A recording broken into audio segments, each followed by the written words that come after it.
అమ్మా జాను, నువ్వు ఎలాంటి నిర్ణయం తీసుకున్నా మాకు ఎటువంటి అభ్యంతరం లేదమ్మా. చెప్పు జాను, మనం మళ్ళీ పెళ్లి చేసుకోవడం నీకిష్టమేగా?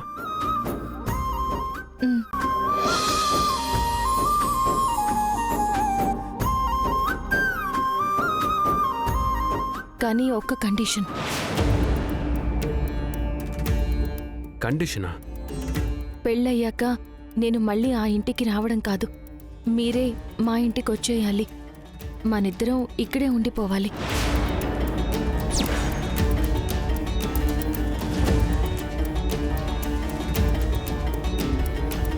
అంటే ఇల్లరికమన్నమాట. పేరేదైనా కానివ్వండి, మీలో మొదలైన మార్పు ఆగిపోకూడదు అంటే మీరు బంధాలు బంధుత్వాల మధ్య ఉండాలి. నలుగురితో ఉంటేనే ఎదుటివారి ఫీలింగ్స్ ఏంటో అర్థమవుతాయి. అందరిలో ఉన్నప్పుడే అనుబంధాల విలువేంటో తెలుస్తుంది. మీరు మారిపోయారని కేవలం మేము కాదు సార్, జయనందన్ గారంటే మునుపట్లా కాదు, ఆయన మారిన మనిషి, మంచి మనిషి అని అందరూ రేపు మీ గురించి గొప్పగా చెప్పుకుంటూ ఉంటే అది విని మేమంతా సంతోషించాలి. అందుకే మీరు మాతో పాటు ఇక్కడే ఉండిపోవాలి. దీనికి మీరు ఓకే అంటే మళ్ళీ పెళ్లి చేసుకుని మీతో కొత్త జీవితాన్ని ప్రారంభించడానికి నాకేం అభ్యంతరం లేదు. ఎగ్జామ్ రాస్తున్న వాడికి చిట్టీలు అందించినంత ఆనందంగా ఉంది జాను నాకు. నువ్వు, అత్తయ్య, మావయ్య ఇలా అయిన వాళ్ళ మధ్య ఉంటేనే కదా నేను బంధాల విలువని, అనుబంధాల్లోని ఆనందాన్ని ఆస్వాదించగలను.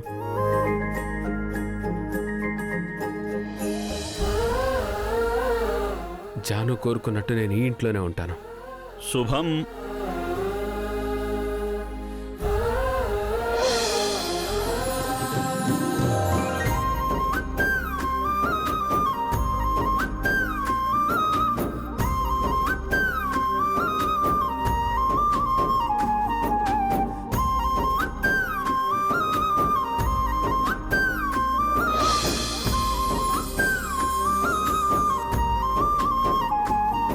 నానమ్మా, నీకెవ్వరూ జడేయట్లేదు కదా, రేపటి నుంచి నీకు నేను వేస్తాను, సరేనా?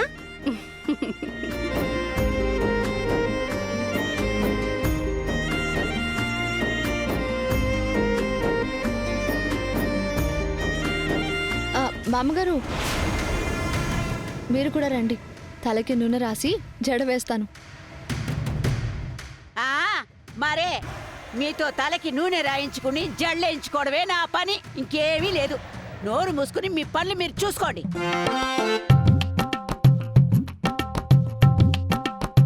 మా అందరిది ఒక దారి అయితే ఈ ముసల్దాంది ఒక దారి. మంచి మాటలు దీని చెవికి అస్సలే పట్టవు. నీకీ జడ మోడల్ నచ్చిందా? అయిపోయింది అత్తయ్య. అమ్మగారు, ఏంటే నీకు కూడా జడేయాలా ఏంటి?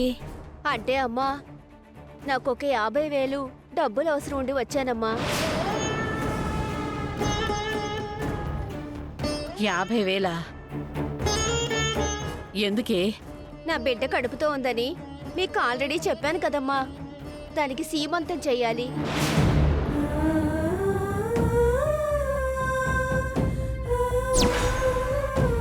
ఖర్చులకి డబ్బులు తక్కువయ్యాయమ్మా, కొంచెం సర్దితే నేను మళ్ళీ ఎలాగోలా ఇచ్చేస్తానమ్మా.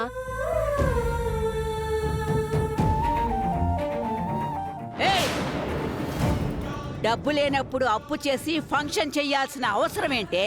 ఎచ్చులకి పోతున్నావు, ఎచ్చులకి.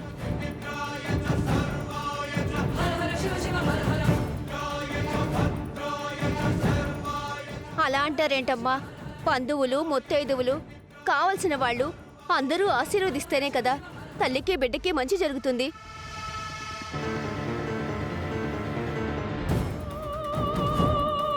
మేవెంత లేనోళ్ళమైనా కావచ్చు, కానీ మాకు మా బిడ్డ బాగోగుల కంటే డబ్బే ముఖ్యం కాదు కదమ్మా.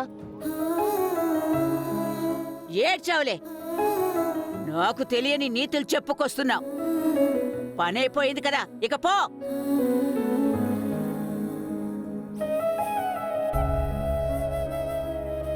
ఇదిగో నువ్వు ఆవిడ మాటలేం పట్టించుకోకు. నువ్వు ఇక్కడే ఉండు, నేను ఇప్పుడే వస్తా.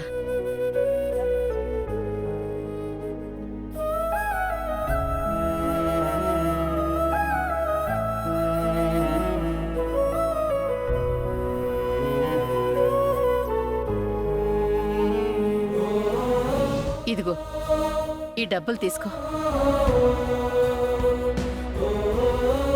సీమంతానికి అయిన వాళ్ళనే కాదు, అందర్నీ పిలిచి ఘనంగా చెయ్యి, సరేనా? చాలా థ్యాంక్స్ అమ్మా. మీరు చేసిన సాయం ఈ జన్మలో మర్చిపోలేను. ఉంటానమ్మా.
వదినా,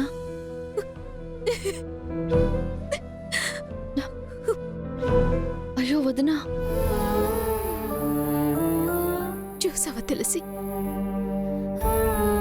పని మనిషి కూడా తన బిడ్డ సీమంతాన్ని ఘనంగా చేయాలనుకుంటుంది.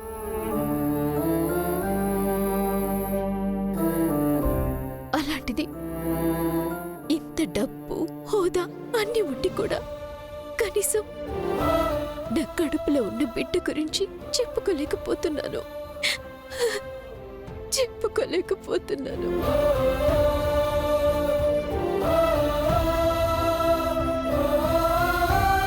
ఈ ప్రపంచంలో నా అంత దురదృష్టవంతురాలు ఎవ్వరూ ఉండరు తులసి.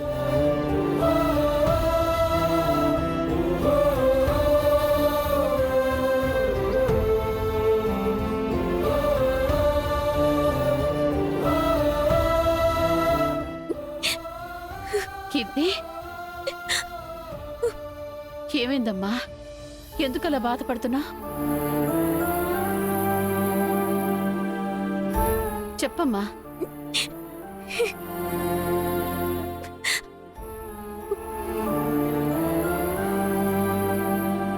అమ్మా, నాకు సీమంతం జరిపిస్తావా అమ్మా?